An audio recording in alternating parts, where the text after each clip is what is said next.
Hey everybody, it's Nick with Bug Outdoors, and I decided today, while I'm running an errand, to do a 1,500 mile review of my 2017 KLR 650.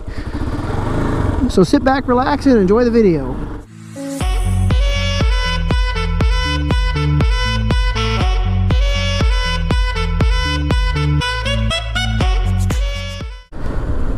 So as I already said, my motorcycle is a 2017 Kawasaki KLR 650.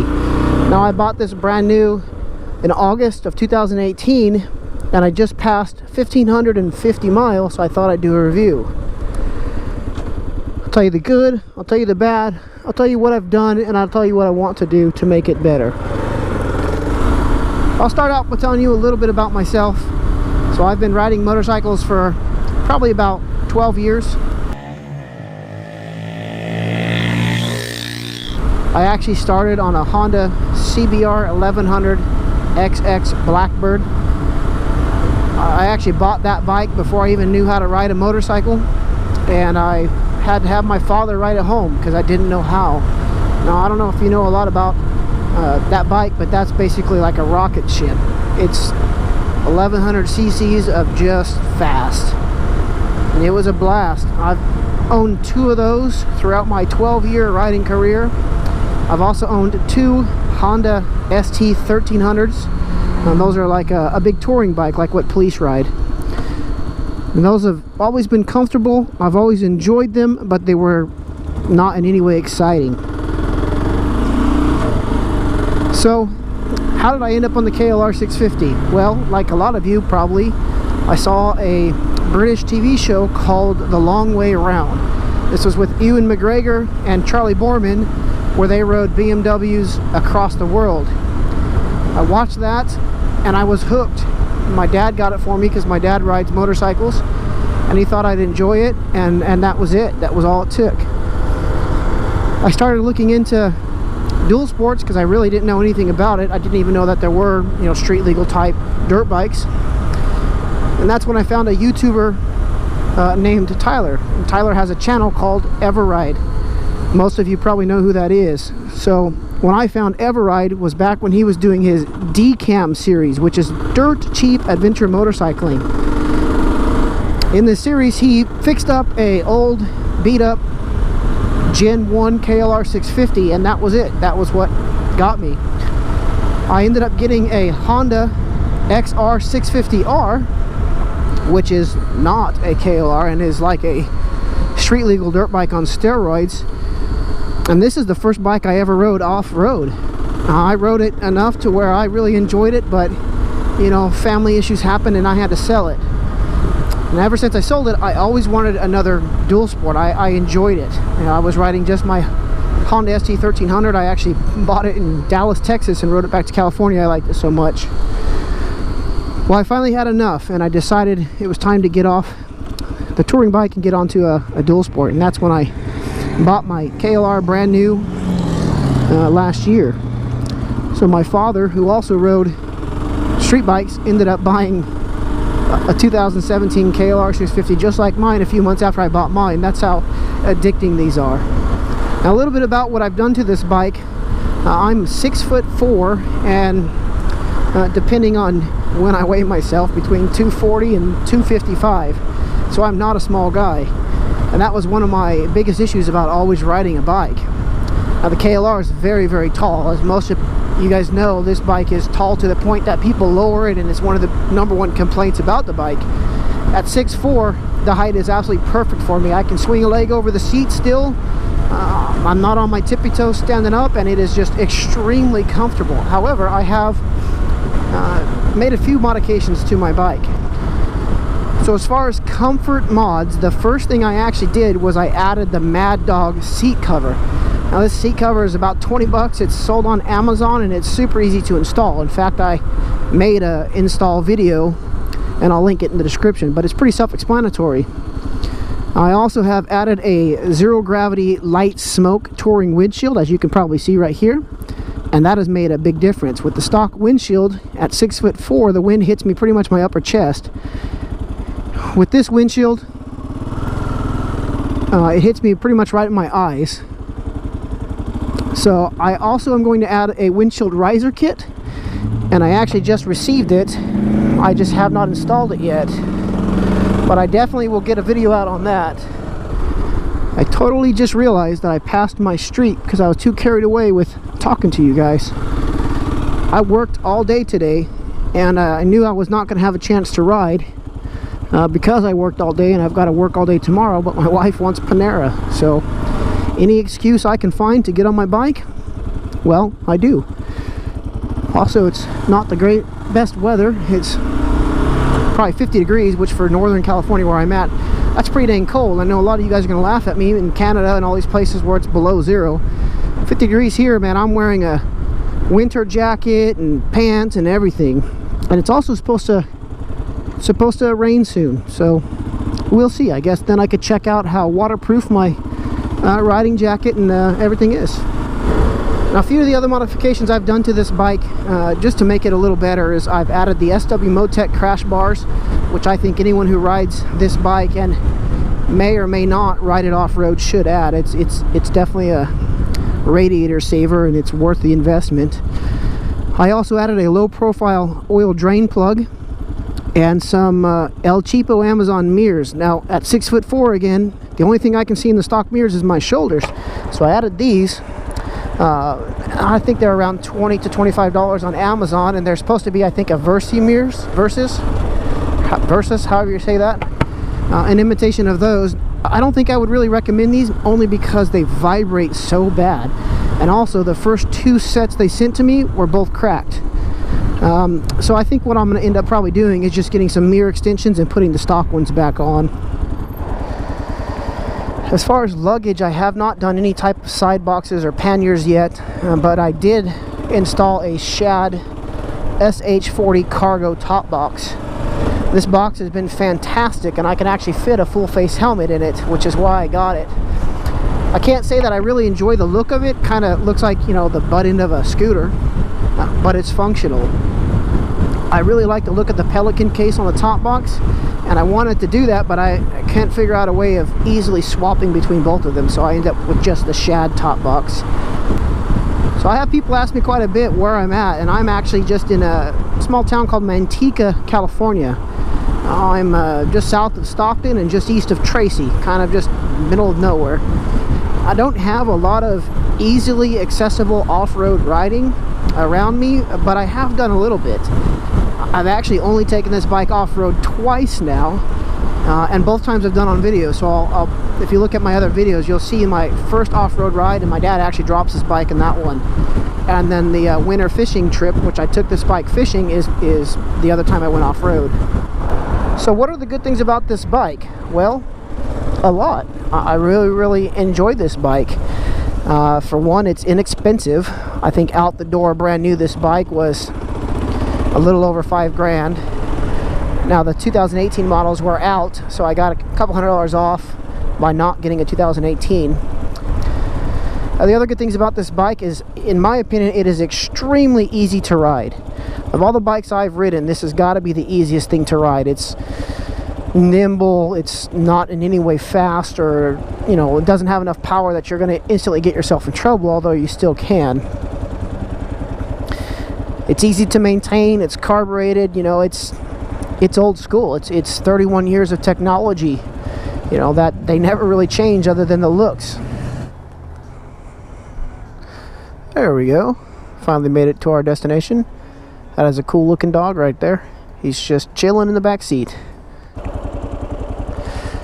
So the things that I want to add, obviously the Tusk panniers. That's one thing I definitely want to get. I would love to get some of the heated grips that I've seen. I like to ride my bike quite a bit, and I think the heated grips would be good. I kind of want to get a center stand. I'm used to having a center stand, so not having one to me is a little awkward. And there's a few other things I would like to get some bark busters on the hands to protect my hands, you know, when I'm going off-road, and also just from cars or hitting my garage door or something simple like that. Okay, now what do I not like about this bike?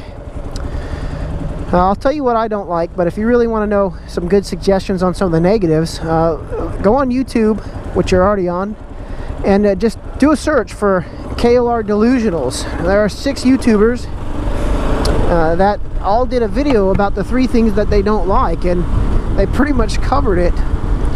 So the things that I don't like, number 1 is that it needs another gear. So if you're like me and you do a lot of highway riding, you need another gear. So one thing that I added that is probably the most helpful thing I've done in connection with my window or windshield is I added a 16-tooth front sprocket. So if you're like me and you do a lot of highway riding, I think it's a must. With the 15-tooth front sprocket, riding on the freeway, I feel like I was going to explode this bike. The 16-tooth, I think, drops it between 500 and 700 RPM, and it makes it to where I can cruise, pretty comfortably at, 80 miles an hour if I want. Now, I still run into issues where I lack power, like, if I'm doing a good speed on the freeway and I want to pass a car or up in the hills and I want to overtake, sometimes I've got the throttle wide open and I'm not going any faster. So you have to learn to ride, based on the bike's capabilities. It's not a sport bike and it's not powerful. It's 651 cc's, I think, of just pure tractor torque, not high-end top speed. The next thing that I really don't like about this bike is the kickstand. The kickstand on this bike is super tall. Again, it's not hard for me to get on the bike, but a lot of times, oh man, there's a lot of traffic. We're going to take a shortcut. A lot of times I feel like the bike's going to fall over, and I've heard of people having it fall over. I think the kickstand needs to be just a little bit shorter, and I know a lot of people get it lowered, and I'm sure I will eventually, but I don't know any welders. So that would be the number 2 thing that I hate. The third thing that I would say that I dislike about this bike is the lack of modern instrumentation. Now when I say that, I don't mean the speedometer or the RPM gauge. I'm actually okay with those. I like the old analog gauges, but the fact that it does not have a left and a right turn signal indicator causes me to constantly be riding with my turn signals on. In the daytime, this one little indicator is very, very difficult to see. I would definitely like to see a left and right turn signal indicator, and maybe, hazards. This is the first bike other than my XR650R that did not have hazards, so I'm just not used to it. The other thing that I'll throw in there is a fuel gauge.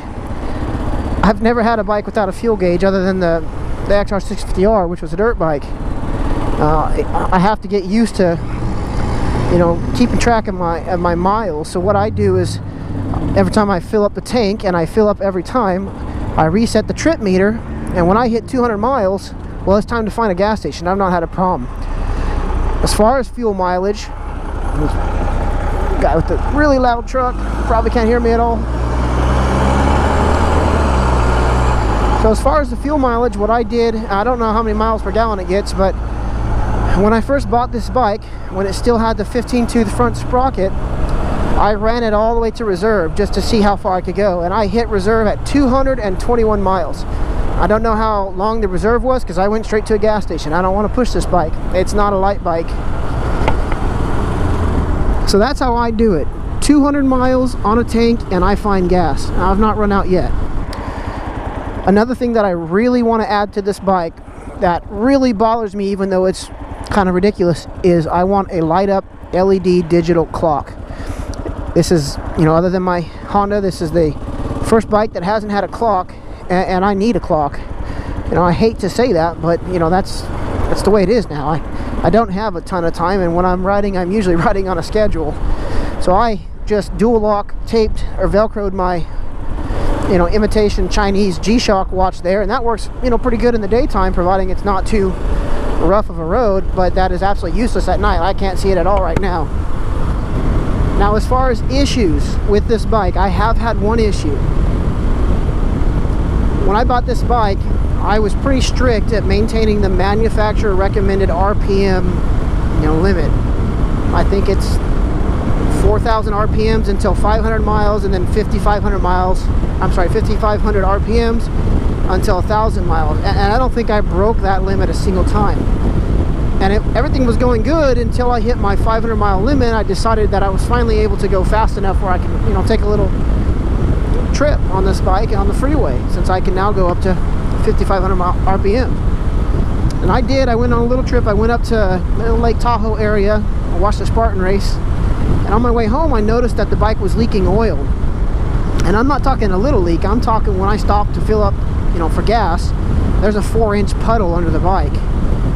So being under warranty, I obviously took it right back to Honda. And they told me that I had a faulty crankshaft seal. They said it's not a common part to fail, and therefore they had to order it. It took a few weeks to get it fixed, but they fixed it. It was no issue whatsoever dealing with Kawasaki, and now I've not had any issues. I've had no issues with this bike other than that one seal which they replaced. So that's my review of the 2017 KLR 650. In short, I love the bike. It is my favorite bike I've ever ridden, and like right now, I find excuses to take the bike out. It's not warm, it's supposed to rain. I could easily take my vehicle to get my wife some soup from Panera, but I take the bike, and I take the back roads. I find that when I ride this bike, a trip that's only 5 miles ends up being 20. I know it's getting super dark, and it's also really windy.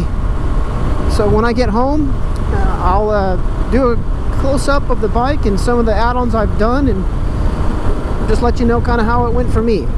I hope you guys enjoyed this video. I hope you stay around and watch some more of my other videos. There are several good KLR 650 YouTubers. A couple off my mind is obviously Everride, although he does a lot of other stuff now. Again, look up the KLR Delusionals. Look up Ron C, Box of Chocolates, Mason Adventures, and Swanky Cat, and Full Cipher, and I know Scratch Babble. Scratch Babble is hilarious. If you watch his videos, you guys will enjoy it. Alright, if you like this video, do me a favor, hit that thumbs up button. Go ahead and share it if you like it that much, and leave me a comment below. Let me know what I should do to the bike, what I shouldn't have done to the bike, what your opinions of this bike are. Also, if you can do me a favor, leave a comment below about the audio. Now, this is my second attempt at a motovlog, and the first attempt was a complete failure because I just had cracking and popping noises through the mic. I'm hoping this fixed it, but let me know down below how the audio sounds. Alright guys, have a good day. So now that I'm back home, I decided to go ahead and do a walk around of the bike to show the mods that I've added. I'm going to be adding some more shortly, so I decided to go ahead and do this one now before I change some things. So I figure we'll just start at the front. So this is the zero gravity light smoke touring windshield. This windshield is fantastic. I highly recommend it. I don't know if you can tell, you can see right in these areas I've added some black reflective tape. So it doesn't look like it, but when the light hits it, it shines bright white. I still have the stock tires, which is something I definitely need to upgrade. These are not very good off-road, so that's something I definitely want to do. I also want to figure out a way of upgrading the brakes. These are the worst brakes of any bike I've ever had. Of course, I'm spoiled coming from Hondas that have linked brakes and analog brakes and all that. So we'll get that changed eventually. I still have the stock skid plate, which is done well. I need to change it, but I haven't yet. I don't know if you can tell in here, but I have my lucky bail. That's worked well. The bike has stayed upright.